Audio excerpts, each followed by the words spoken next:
பிதாவாகிய தேவனுடைய நாமத்தினாலே உங்கள் யாவருக்கும் என் வணக்கத்தை தெரிவித்துக் கொள்கிறேன்.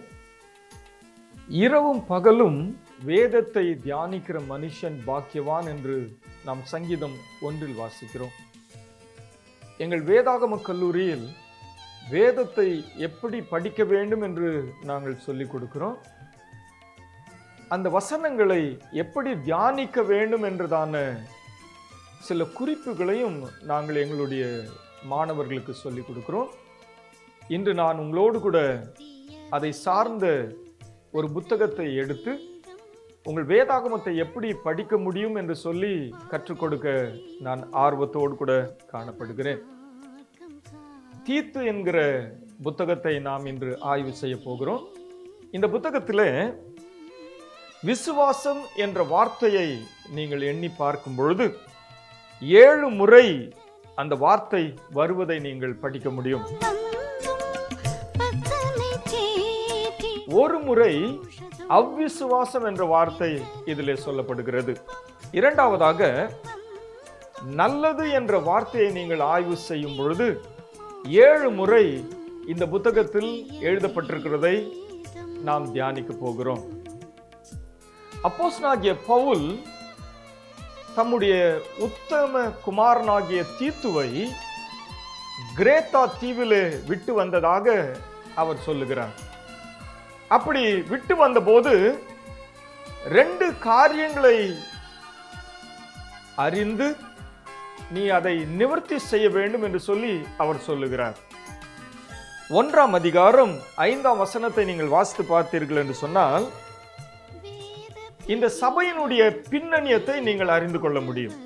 அங்கே அவர் சொல்லுகிறார், குறைவானவைகளை நிவர்த்தி செய்யும்படிக்கு நான் உன்னை அங்கே விட்டு வந்தேன்.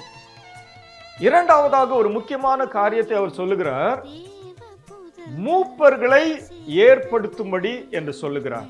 2 மிக முக்கியமான பின்னணியத்தை நாம் இங்கே பார்க்கிறோம். பல குறைவுகள் இருக்கிறது, அந்த குறைவை சரி செய்ய வேண்டும், மூப்பர்களை ஏற்படுத்த வேண்டும். நம்முடைய ஆண்டவராகிய இயேசு கிறிஸ்து சொன்னதும் அதுதான். உலகமெங்கிலும் போய் சீஷர்களை உருவாக்கி என்று சொல்லி இருக்கிறார். அப்படியானால் பவுல் செய்த ஒரு பெரிய நன்மை என்னவென்று சொன்னால், தீத்துவை உருவாக்கி அவன் மூலமாய் அநேக மூப்பர்களை ஏற்படுத்தி சபைகளை கிரேத்தா தீவெங்கும் பிரஸ்தாபப்படுத்தவும் அங்கே வலிமைப்படுத்தவும் ஸ்தாபிக்கவும் அவனை விட்டு வந்ததாக சொல்லப்படுகிறது. மாறாக இன்று சபைகளை போதகர்களை நாம் கவனிப்போம் என்று சொன்னால், சீஷர்களை உருவாக்குவதற்கு பதிலாக மூப்பர்களை ஏற்படுத்துவதற்கு பதிலாக தங்கள் சொந்த பிள்ளைகளை உருவாக்கி அந்த சொத்து மற்றவர்களுடைய கைகளிலே போய்விடக் கூடாது என்று சொல்லி, அந்த ஊழியம் மற்றவர்களுக்கு அது பகிர்ந்தளிக்க கூடாது என்று சொல்லி தன் சொந்த குடும்பத்திற்கு முக்கியத்துவம் கொடுக்கிறதை நீங்கள் பார்க்க முடியும். எத்தனையோ உதாரணத்தை நீங்க இங்க சென்னையில பார்க்கலாம். ஆனால் வேதம் சொல்லுகிறது, சீஷர்களை மூப்பர்களை உருவாக்கி ஆங்காங்கே சபைகளை ஸ்தாபிக்க வேண்டும் என்று சொல்லி. சரி, அது நம்முடைய முக்கிய செய்தி அல்ல. இப்பொழுது குறைவாய் இருக்கிறவைகளை ஒழுங்குபடுத்த வேண்டுமா? அப்படியானால் அந்த சபையிலே என்ன குறை இருந்தது என்று நாம் பார்க்க போகிறோம். நான் ஏற்கனவே உங்களுக்கு சொல்லி இருக்கிறேன், 7 முறை விசுவாசம் என்ற வார்த்தை வருகிறது. நீங்க 1ஆம் அதிகாரம் 14ஆம் வசனத்தை நீங்கள் எடுத்து வாசிக்கும் பொழுது அங்கே தீத்துவுக்கு எழுதுகிறார், விசுவாசத்தில் ஆரோக்கியமுள்ளவர்களாய் இருக்கும்படிக்கு. மறுபடியும் 2ஆம் அதிகாரம் 2ஆம் வசனத்தில் அவர் எழுதுகிறார், விசுவாசத்தில் ஆரோக்கியமுள்ளவர்களாய் இருக்கும்படிக்கு. இது ஒரு குறைவு தானுங்களே. அங்கே விசுவாசத்தில் ஆரோக்கியமாய் இல்லாத விசுவாசிகள் சபையில இருந்திருக்கிறதை நாம் பார்க்கிறோம். ஆரோக்கியம் என்பதற்கான எதிர்ப்பதம் நீங்கள் பார்ப்பீர்கள் என்று சொன்னால், நோய்வாய்ப்பட்டு வியாதிப்பட்டு பலவீனப்பட்டு என்று நாம் பொருள் எடுத்துக்கொள்ளலாம். அப்படியானால் அந்த சபையில் பிரதானமாய் காணப்பட்ட குறைவு என்ன? விசுவாசத்திலே அவர்கள் ஆரோக்கியமாய் இருக்கவில்லை. இதை குறித்து நான் அடுத்த ஒரு காணொளியில் உங்களோடு கூட பகிர்ந்து கொள்கிறேன். இப்பொழுது நல்லது என்று சொல்லக்கூடிய 7 வார்த்தையை முக்கியத்துவப்படுத்தி உங்களோடு கூட நான் பேச இருக்கிறேன். பாருங்களேன், குறைவு என்று பார்த்தோம் இல்லையா? அப்பொழுது இந்த தீத்து புத்தகத்திலே 1ஆம் அதிகாரத்திலே 9வது வசனம் என்று நினைக்கிறேன். அங்கே என்ன எழுதி இருக்கிறது என்று சொன்னால், கிரேத்தா தீவார் ஓயா பொய்யர் பெருவயிற்று சோம்பேறிகள் துஷ்ட மிருகம் என்று எழுதியிருக்கிறது. அவர்கள் தீர்க்கதரிசியே அவர்களை குறித்து சாட்சி சொல்லி இருக்கிறானா? பாருங்க, இவ்விதமான துஷ்டத்தனம் நிறைந்தவர்களாகவும் எப்பொழுது எதை பேசினாலும் பொய் பேசக்கூடியவர்களாகவும் எந்த விதமான வேலையும் செய்யாமல் கட்டுக்கதைகளிலும் பொழுதுபோக்கிலும் தங்கள் நேரத்தை செலவிட்டதாகவும் இங்கே தீத்துவுக்கு அவர் சொல்லுகிறார். மேலும் நீங்க இந்த நல்லது என்று சொன்னேன் அல்லவா, அதை 1ஆம் அதிகாரம் 16ஆம் வசனத்திலே நீங்கள் வாசிக்கும் பொழுது அங்கே இவ்விதமாய் எழுதுகிறார், அவர்கள் தேவனை அறிந்திருக்கிறோம் என்று சொல்லுகிறார்கள், கிரியையினாலோ அவரை மறுதலிக்கிறார்கள். கவனிங்க, அறிவு நல்லதுதான். ஆனால் வேதத்திலே சில நேரம் அறிவு இருமாப்பை உருவாக்கும் என்று சொல்லுகிறது. இவர்கள் இருமாப்பு பிடித்தவர்களாய் இருந்ததாக இந்த வேத வசனத்தின் தொடர் வார்த்தைகள் விளக்குவதை நீங்கள் பார்க்க முடியும். பாருங்களேன், மறுதலிக்கிறது மட்டுமின்றி அவர்கள் அருவருக்கப்படத்தக்கவர்களும் கீழ்ப்படியாதவர்களும் எந்த நற்கிரியைகளையும் செய்ய ஆகாதவர்களுமாய் இருக்கிறார்கள் என்று வேதம் சொல்லுகிறது. அப்ப அவனுடைய வாழ்க்கையில நல்லது செய்ய வேண்டும் என்ற எண்ணம் சிறிதேனும் இல்லை என்பதை இது வெளிப்படுத்துகிறது. முதலாவது நற்கிரியை, நல்லது என்ற வார்த்தை. மாறாக கர்த்தர் நம்மை குறைவாய் இருக்கிற ஜனங்கள் மத்தியிலே தான் அனுப்பி இருக்கிறார். எதற்காக? நீங்கள் மத்தேயு 5ஆம் அதிகாரம் 16ஆம் வசனத்தை வாசிக்கும் பொழுது அங்கே சொல்லுகிறது, உங்கள் நற்கிரியைகளை கண்டு இவ்விதமாய் புற மதஸ்தவர்கள், புற ஜாதியர்கள் தேவனை மகிமைப்படுத்த வேண்டும் என்று அங்கே சொல்லப்பட்டுகிறதை நாம் பார்க்கிறோம். இங்கே அப்படியே எதிர்ப்புறமாய் இருக்கிறதை நீங்கள் பாருங்கள். இரண்டாவதாக, நல்லது என்ற வார்த்தை 2ஆம் அதிகாரம் 5ஆம் வசனத்தில் எழுதப்பட்டிருக்கிறதை நீங்கள் பார்க்க முடியும். இங்கே பாலிய புருஷர்கள், பாலிய ஸ்திரீகள், முதிர் வயதுள்ள புருஷர்கள், முதிர் வயதுள்ள ஸ்திரீகளை குறித்து அவர்களுக்கு நீ விளக்கி காண்பிக்க வேண்டும் என்று சொல்லி தீத்துவுக்கு அவனை உற்சாகப்படுத்துகிறார். எந்த காரியத்தில்? முதிர் வயதுள்ள ஸ்திரீகள் தங்களை சாட்சியாய் நிறுத்தி கொண்டு தங்கள் வீடுகளுக்கு வரக்கூடிய மருமகளுக்கோ அல்லது பிள்ளைகளுக்கோ நல்ல காரியங்களை அவர்கள் கற்று தேர்ச்சி பெறக்கூடிய அளவிற்கு அவர்களுக்கு போதனை செய்ய நீ அவர்களுக்கு கற்றுக்கொடு என்று எழுதுகிறார். பாருங்க, முதிர் வயது அடைந்தவர்களானாலும் சரி, இளம் வயதில் இருக்கிறவர்கள் ஆனாலும் சரி, நல்ல காரியங்களை நாம் இவ்வுலகத்திற்கு வெளிப்படுத்த வேண்டும் என்று சொல்லி தன் ஆவலை அங்கே அவர் வெளிப்படுத்துகிறதை நாம் பார்க்கிறோம். மூன்றாவதாக 2ஆம் அதிகாரம் 7ஆம் வசனத்தை நீங்கள் வாசிக்கும் பொழுது அங்கே தீத்துவுக்கு சொல்லுகிறார். என்ன சொல்லுகிறார்? நீயே எல்லாவற்றிலும் நற்கிரியைகளுக்கு மாதிரியாக காண்பித்து. பாருங்க, பிறருக்கு நீ உபதேசம் பண்ணுவதற்கு முன்பாக, குறைவுகளை நிறைவாக்குவதற்கு முன்பாக நீ முதலாவது நற்கிரியைகளுக்கு உன்னை மாதிரியாக காண்பிக்க வேண்டும் என்று சொல்லுகிறதை நாம் பார்க்கிறோம். இதனுடைய கிரேக்க பதத்தை நான் ஆய்வு செய்த போது டோபோஸ் என்ற வார்த்தை அங்கே உச்சரிக்கப்பட்டிருக்கிறது. அதற்கான அர்த்தம் என்ன? ஒரு அச்சு அல்லது ஒரு ஸ்டாம்ப் என்று அங்கே விளக்கி சொல்லப்படுகிறது. அதனுடைய விளக்கம் அல்லது அர்த்தம் என்னவென்று சொன்னால், ஒரு பொருளை செய்வதற்கு முன்பாக, உதாரணத்திற்கு ஒரு பேனாவை எடுத்துக்கொள்வோம். அந்த பேனாவை செய்வதற்கு முன்பாக அதற்கான அச்சு முழுமையாக தயாரிக்கப்படுகிறது. அந்த அச்சிற்குள் தேவையான திரவியத்தை அவர்கள் ஊற்றும் பொழுது, அந்த கெமிக்கலை அவர்கள் ஊற்றும் பொழுது, சூட்டின் நிமித்தமாக அந்த பேனா உருவாகி வருகிறதை நாம் பார்க்கிறோம். இந்த பேனா உலகம் முழுவதிலும் அது விநியோகிக்கப்பட்டு எல்லாருடைய கைகளிலும் அது உபயோகத்திற்கு கடைசியாக வந்து சேருகிறது.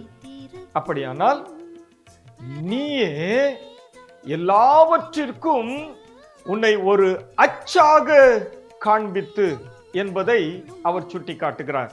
அதாவது உன்னை நீ மற்றவர்கள் பார்க்கும் பொழுது இயேசுவை பிரதிபலிக்கத்தக்கதாக, உனக்குள் இருக்கிற நல்ல குணங்கள் பிரதிபலிக்கத்தக்கதாக நீ ஒரு அச்சாக அமைய வேண்டும். மேற்கொண்டு நீங்க அடுத்த வசனத்துல, 8வது வசனத்துல நீங்கள் பார்க்கும் பொழுது எந்த விதமாய் அவர் தீத்துவை உற்சாகப்படுத்துகிறார் பாருங்க. எதிராளியானவன் உன்னை குறித்து பொல்லாப்பு சொல்வதற்கு ஏது இல்லாதபடிக்கு.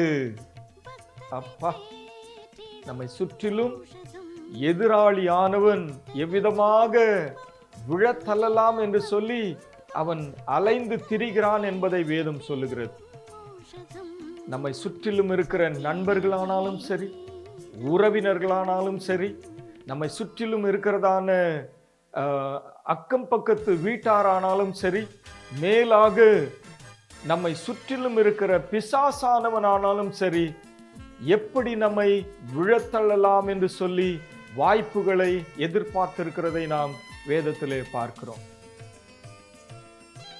அப்ப பாருங்க, உனக்கு எதிராய் இருக்கிறவன் உன்னை குறித்து பொல்லாப்பு ஒன்றும் காணாதபடிக்கு, ஆராய்ந்து கண்டுபிடிக்காதபடிக்கு உன் செயலிலே, கிரியையிலே, ஒழுக்கத்திலே நீ நற்கிரியைகளுக்கு மாதிரியாய் இரு என்று சொல்லுகிறதை நாம் இந்த வேத பகுதியிலே வாசிக்கிறோம். எனக்கு அன்பானவர்களே, குறைவாய் காணப்படுகிற இந்த உலகத்திலே ஆண்டவர் நம்மை வெளிச்சமாய் வைத்திருக்கிறார். அவர்கள் மத்தியிலே நாம் இருளாய் வாழக்கூடாது, மாறாக வெளிச்சத்தை பிரதிபலிக்கிறவர்களாய் நாம் வாழ்வது மிக அவசியமாயிருக்கிறது. மேலும் 2ஆம் அதிகாரம் 14ஆம் வசனத்தை நீங்கள் வாசித்து பார்ப்பீர்கள் என்று சொன்னால், நற்கிரியைகளில் பக்தி வைராக்கியம் உள்ளவர்களாய் இருக்கும்படி என்று சொல்லப்படுகிறது. எப்படி இருக்க வேண்டுமா? நல்லது செய்வதற்கு பக்தி வைராக்கியமாய் இருக்க வேண்டுமா? நான் சின்னமலை ஏஜி சபையில போதகர் மோகனுக்கு கீழாக ஒரு உதவி போதகராய், டிவிஷனல் பாஸ்டர் என்று சொல்வார்கள் அந்த காலகட்டங்களிலே, அங்கே பணிபுரியும்படியாக, சேவை செய்யும்படியாக கர்த்தர் எனக்கு அனுகிரகம் செய்தார். அப்பொழுது அங்கே சர்ச் எஜுகேஷன் என்று சொல்லி வகுப்புகள் நடைபெறும்.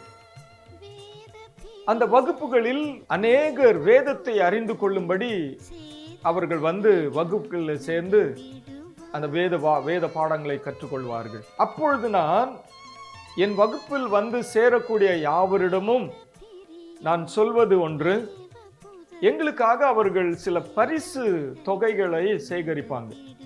வகுப்புகள் 3 மாதம் முடிந்தவுடனே அந்த போதகரை, ஆசிரியரை கனப்படுத்த வேண்டும் என்று சொல்லி, அப்ப நான் அவர்களோடு கூட சொல்லுவேன், நீங்க உங்களால் எவ்வளவு திராணிக்கு மேலாக பணங்களை சேகரிக்க முடியுமோ அவ்வளவு பணங்களை நீங்க சேகரிக்கணும். அதனுடைய ஆசீர்வாதத்தை நான் வகுப்புகள் முடிந்த பிற்பாடு உங்களுக்கு சொல்லுவேன் என்று சொல்லி அவர்களை உற்சாகப்படுத்துவேன். சிலர் நினைப்பாங்க, இவன் பிச்சைக்கார பாஸ்டர் போல நம்ம கிட்ட இருந்து கடைசியா பெரும் தொகையை பெற்றுக்கொண்டு அவன் நல்லா இருக்கணும்னு நினைக்கிறான் என்று சொல்லி பல விசுவாசிகள் நினைப்பார்கள். அதை பற்றி நான் கவலைப்பட்டதில்லை. என் 3 மாதம் வகுப்பு முடிந்தவுடனே அந்த பணங்கள் எல்லாவற்றையும் நான் சேகரித்து அவர்களையும் கூட்டிக் கொண்டு அடையார் பகுதியிலே ஒரு அநாத ஆசிரமம் இருக்கு. எல்லாரையும் காலையில கூட்டிக் கொண்டு அந்த பணத்தையும் எடுத்துக்கொண்டு அந்த ஆசிரமத்திற்கு போய் அவர்கள் எல்லாரையும் அங்க உட்கார வச்சு, தாய் தகப்பன் இல்லாத பிள்ளைகளோடு கூட அவர்களை அங்கே அமர செய்து பேச வச்சு அவர்களுக்காக ஜெபிக்க வைத்து, அங்கேயே நாங்கள் உணவுகளை ஆயத்தப்படுத்தி அவர்கள் கையினாலேயே அந்த பிள்ளைகளுக்கு கொடுத்து மிகுந்த சந்தோஷத்தோடும் மிகுந்த கண்ணீரோடு கூட என் வகுப்பு மாணவர்கள் புறப்பட்டு வருவதை நான் பார்த்து மகிழ்ந்திருக்கிறேன். பக்தி வைராக்கியம் வேணுங்க நல்லது செய்வதற்கு. நான் பின்னாட்களில் கேள்விப்பட்டது, இப்படி என் வகுப்புகளிலே படித்ததான மாணவர்கள் எல்லாரும் ஒரு பர்த்டே, ஒரு நல்ல காரியம் அவர்கள் வாழ்க்கையில அவர்கள் குடும்பத்தில் நடைபெறும் பொழுது இந்த சிறு பிள்ளைகளுக்கு போய் அவர்கள் உணவு போட்டு அவர்களோடு கூட சந்தோஷமா இருந்ததை சொல்ல நான் என் காதுகளில் கேட்டிருக்கிறேன். அப்போ குறைவுகளை நிறைவாக்க வேண்டும் என்று சொன்னால் நல்லது செய்வதற்கு பக்தி வைராக்கியமாய் நாம் காணப்பட வேண்டுமா? அது ஒரு முக்கியமான அம்சமாய் இருக்கிறது.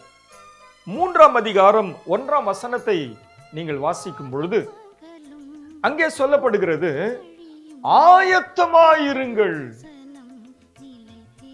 சமயம் வாய்த்தாலும் சமயம் வாய்க்காவிட்டாலும் ஒரு நல்லது செய்வதற்கு, நற்கிரியைகளை வெளிப்படுத்துவதற்கு ஆயத்தமாய் இருக்க வேண்டுமா? 3ஆவது அதிகாரம் 8ஆம் வசனத்துல ஜாக்கிரதையாயிருங்கள். யாருக்கு, எப்பொழுது, எப்படி, என்ன செய்ய வேண்டும் என்பதை ஆவியானவருடைய உதவி கொண்டு அந்த நல்ல காரியங்களை, நற்கிரியைகளை வெளிப்படுத்துவதற்கு ஜாக்கிரதையாயிருக்க வேண்டுமா? 3ஆம் அதிகாரம் 14ஆம் வசனத்துல நல்லது செய்வதற்கு பழக வேண்டும் என்று சொல்லப்படுகிறது. அந்த வசனத்தை நீங்கள் எடுத்து வாசித்து பார்த்தீர்கள் என்றால் ஆரம்பத்திலேயே இந்த வார்த்தை வருகிறது பாருங்க, நம்முடையவர்கள் குறைவானவைகளை நிறைவாக்கத்தக்கதாக நற்கிரியைகள், கனிகளாகிய நற்கிரியைகளை செய்து பழகட்டும் என்று எழுதியிருக்கிறது.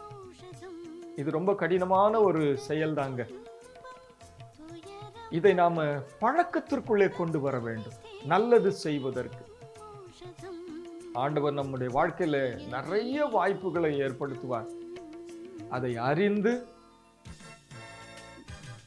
பக்தி வைராக்கியத்தோடு ஆயத்தமாய் ஜாக்கிரதையாய் நாம் அதிலே பழகுவதற்கு கர்த்தர் நமக்கு உதவி செய்வாராக. ஆக இந்த புத்தகத்தில் 7 இடங்களில் நல்லது என்ற வார்த்தை விளக்கப்பட்டிருக்கிறதை நீங்கள் அறிந்து வேதத்தை இப்படித்தான் நீங்கள் வாசிக்க வேண்டும். வேதத்திலிருந்து 1 தீமோத்தேயு 6ஆம் அதிகாரம் 18ஆம் வசனத்திலிருந்து இதன் மிக முக்கியமான ஒரு கருத்து சொல்லப்பட்டிருக்கிறதை உங்களோடு கூட நான் பகிர்ந்து கொள்ள ஆசைப்படுகிறேன். நீங்கள் அதில் வாசித்து பார்ப்பீர்கள் என்று சொன்னால், நற்கிரியைகளை செய்வதில் ஐஸ்வர்யவான்களாய் இருங்கள் என்று சொல்லப்படுகிறது. கவனிங்க, ஐஸ்வர்யம் என்று சொன்ன உடனே நம்முடைய சிந்தனைக்கு உருவாவது எல்லாமே ஒரு பைக் இருந்தா இன்னொரு பைக்கை சம்பாதிக்கணும், ஒரு கார் இருந்தால் இன்னொரு காரை வாங்கணும், ஒரு வீடு இருந்தால் இன்னொரு பெரிய வீடு கட்டி அதை வாடகைக்கு விட்டு அதிலிருந்து சம்பாத்தியம் எடுக்கணும். இதைதான் உலகம் இன்று ஐஸ்வர்யம் என்று கருதுகிறது. மற்ற வேதத்திற்கும் நம்முடைய வேதத்திற்கும் உள்ள வித்தியாசம், நற்கிரியைகள் செய்வதில் ஐஸ்வர்யவான்களாய் மாறுங்கள் என்று என் வேதம் சொல்லுகிறது. பாருங்க, ஏனென்று சொன்னால் நம்முடைய நியாய தீர்ப்பின் நாளிலே நம்முடைய ஆண்டவராகிய இயேசு கிறிஸ்து சொல்லுகிறார், அவன் அவன் கிரியைகளுக்கு தக்கதான பலன் என்னோடு கூட வருகிறது என்று சொல்லி 1 தீமோத்தேயு 6ஆம் அதிகாரம் 19வது வசனத்தை நீங்கள் வாசித்து பார்த்தீர்கள் என்று சொன்னால், வருங்காலத்திற்காக வரும் காலத்திற்காக அஸ்திபாரமாகிய பொக்கிஷத்தை சேர்த்து வையுங்கள் என்று சொல்லப்படுகிறது. பாருங்க, ஐஸ்வர்யத்தினுடைய அடுத்த ஒரு விரிவாக்கம் பொக்கிஷங்கள் என்று வேதம் சொல்லுகிறது. பொக்கிஷம் என்று சொன்னாலே நம்ம எல்லாருக்கும் தெரியக்கூடியது, ஒவ்வொன்றாய் அது முன்னேறி கொண்டே இருக்குது. பாருங்க, வெள்ளியிலிருந்து தங்கம், தங்கத்திலிருந்து கோமேதகம், வைடூரியம், வைரம் என்று சொல்லி பல விலையேற பெற்ற காரியங்களை நம்முடைய மனது சொல்லுகிறது பொக்கிஷம் என்று சொன்ன உடனே. ஆனால் வேதம் சொல்லுகிற பொக்கிஷம் பாருங்க, நற்கிரியைகள் தான் நமக்கு பொக்கிஷமாய் பரலோகத்திலே மாறுகிறதா. தேவனிடத்தில் ஐஸ்வர்யவான்களாயிருங்கள். இந்த உலகத்தில் ஐஸ்வர்யனாய் இருப்பதற்கு ஆண்டவர் நமக்கு சம்பாதிக்கிறதான பலனையும் ஆரோக்கியத்தையும் திடனையும் கொடுத்திருக்கிறாராம். நிலையற்ற ஐஸ்வர்யத்தின் மீது நம்பிக்கை வைக்காமல், பாருங்க, இந்த உலகத்தில் இருக்கக்கூடிய ஐஸ்வர்யம் நிலையற்றதா இருக்கிறதா. எப்படிப்பட்ட ஐஸ்வர்யம் அது? நிலையற்ற ஐஸ்வர்யம். எப்பொழுது வேண்டுமானாலும் ஒரு சுனாமி வந்து அதை கொண்டு செல்ல முடியும், திருடர்கள் வந்து அதை திருடி செல்ல முடியும், அரசியல்வாதிகள், அரசாங்கம் வந்து நம்மிடத்திலிருந்து அதை பிடுங்கி செல்ல முடியும். ஆனால் தேவனிடத்தில் ஐஸ்வர்யவான்களாய் இருக்கிறவர்களே ஒருவனும் ஒரு காலும் அவரிடத்திலிருந்து பிரிக்க முடியாது என்று வேதம் சொல்லுகிறது. அப்ப எப்படிங்க நாம தேவனிடத்தில் ஐஸ்வர்யவான்களாய் மாற முடியும்? குறைவுகளை எப்படி நாம நிவர்த்தி செய்ய முடியும்? நம்முடைய வாழ்க்கையில நற்கிரியைகளை செய்வதனால் மாத்திரமே. எனக்கு அருமையானவர்களே, தீத்து புத்தகத்துல இதைதான் அப்போஸ்தலனாகிய பவுல் அந்த கிரேத்தா தீவாருக்கு அவர் எழுதுகிறதை நாம் பார்க்கிறோம். கிரேத்தா தீவில் இருக்கிறதான குறைவுகள் எல்லாவற்றையும் நீ நிறைவாக்கி அவர்களை விசுவாசத்தில் வல்லவர்களாக மாற்றவும், நல்லது செய்வதற்கு அவர்களை நீ ஆயத்தப்படுத்தவும், பக்தி வைராக்கியம் உள்ளவர்களாய் மாற்றவும், ஜாக்கிரதை உள்ளவர்களாய் இருக்கவும், நீயே அதற்கு சாட்சியாய் இருக்கவும், முதியோர்களிலிருந்து இளம் வயதுள்ளவர்கள் நல்ல காரியங்களை செய்வதற்கு அவர்களை படிப்பிக்கவும் என்று புத்தி சொல்லுகிறதை நாம் பார்க்கிறோம். அருமையானவர்களே, இந்த வேளையிலும் நான் உங்களுக்கு புத்தி சொல்லுகிற ஒரு காரியம், நான் மற்றவர்களுக்கு ஒளியாக வெளிச்சமாக நல்லது செய்வதற்கு முற்படுவோம். நம்முடைய பிதாவாகிய தேவனும் கர்த்தராகிய இயேசு கிறிஸ்துவும் பரிசுத்த ஆவியாகிய நல்ல ஆலோசகர் நம்மோடு கூட இருந்து நம்மை வழி நடத்துவார். சத்திய வேதம்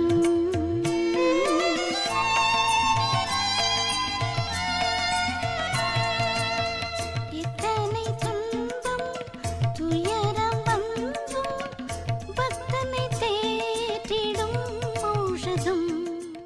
இப்பொழுது நாம் ஜெபிப்போம். எங்கள் பரலோக பிதாவே, எங்களுக்காக நல்ல சத்தியத்தை ஆவியானவர் மூலம் பவுல் வழியாக நீர் எங்களுக்கு எழுதி கொடுத்ததற்காக நன்றி சொல்லுகிறோம். இந்த புத்தகத்தில் 7 முறை நல்லது என்ற வார்த்தை வருகிறது. அது பரிபூர்ணத்தை வெளிப்படுத்துகிறது. 7 முறை விசுவாசம் என்ற வார்த்தை வருகிறது. அதுவும் பரிபூர்ணத்தை வெளிப்படுத்துகிறது. எனவே விசுவாசத்திலும் நல்லது செய்வதிலும் நாங்கள் சிறந்தவர்களாய் இருக்க, நாங்கள் சாட்சி பெற்றவர்களாய் இருக்க எங்களுக்கு உதவி செய்கிறார்கள். இந்த செய்தியை கேட்கிற ஒவ்வொருவரையும் ஆசீர்வதிங்க. மேலும் வருகிற காணொளிகள் எல்லாவற்றையும் அவர்கள் கூர்ந்து கவனித்து உமக்குள் அவர்கள் விசுவாசத்திலும் நல்லது செய்வதிலும் பெருக உதவி செய்கிறார். இயேசுவின் நாமத்தில் ஜெபிக்கிறோம் எங்கள் பரலோக பிதாவே, ஆமென். உங்களுக்கு ஒரு நல்ல செய்தி. எங்களுடைய வேதாகம கல்லூரி இங்கே சென்னையில் நடைபெற்று கொண்டிருக்கிறது. இது இலவசமாய் நாங்கள் மற்றவர்களுக்கு கற்றுக் கொடுக்கிறோம். இலவசமாய் பெற்றீர்கள், இலவசமாய் கொடுங்கள் என்ற வேத வசனத்தின் அடிப்படையில் இதை நாங்கள் செய்து வருகிறோம். நீங்கள் ஒருவேளை எங்கள் கல்லூரியில் சேர்ந்து படிக்க விரும்பினால் தொடர்ந்து நீங்கள் எங்களை அணுகலாம். அதற்கான முகவரியும் அதற்கான ஃபோன் நம்பரும் உங்களுக்கு காணொலியில் பிரதிபலிக்கப்படும். எந்த நேரம் வேணாலும் எங்களோடு கூட தொடர்பு கொண்டு இதை குறித்து நீங்கள் அறிந்து கொள்ளலாம். சிடிஹெச், டிடிஹெச், பிடிஹெச் என்று சொல்லக்கூடிய பட்டங்களை நாங்கள் உங்களுக்கு தருகிறோம். இது நல்ல நிறுவனத்திலே நாங்கள் அங்கீகாரம் பெற்றிருக்கிறோம். அவர்கள் தலைமையிலே உங்களுக்கு பட்டங்கள் விநியோகிக்கப்படும்.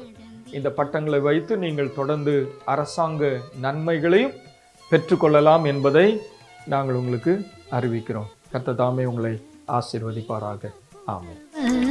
சேதமடையா நடந்திடுவா, இலைகள் உதிரா மரங்கள் போல இவர்கள் நல்ல கனி தருவோம்.